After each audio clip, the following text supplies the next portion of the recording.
Hello everyone. Welcome to my channel. Please subscribe and keep watching more details. Emmerdale's April makes heartbreaking confession as she lets slip new detail about her baby. Emmerdale aired some devastating scenes with April Windsor tonight as she returned to the village. April was back in the village tonight as Marlon Dingle brought her home from hospital, but there was clearly struggles to still go through as April seemed incredibly distant from the family. Whilst Marlon and Rona tried to make things as normal as possible, April was clearly struggling and felt too overwhelmed, deciding to go out for a walk on her own.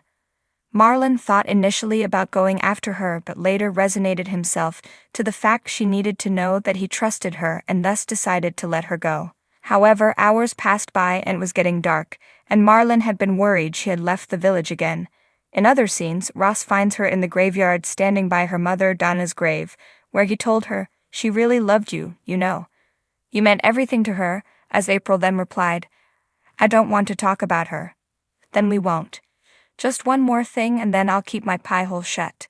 I'm really glad you came back," Ross said before April added, "I didn't come back, they brought me back." Ross then told her, "I'm really sorry I pushed you away.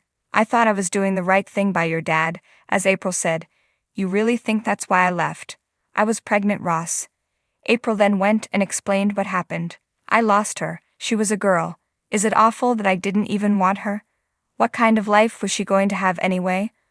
A runaway for a mum and a random for a dad," April said as she lamented over the loss of her baby. Ross saw red over the revelation and asked, "Do I know him?" To which April replied, "Just some lad I met at a party. He made me laugh and I liked that, but I didn't even know his name." She was devastated by what happened, but Ross was there to reassure her. He brought her into a hug and told her, "What happened was awful, but you're not." Later he brought her home back to Marlon and Rona and reassured them she was ok, with a bond no doubt growing between April and Ross.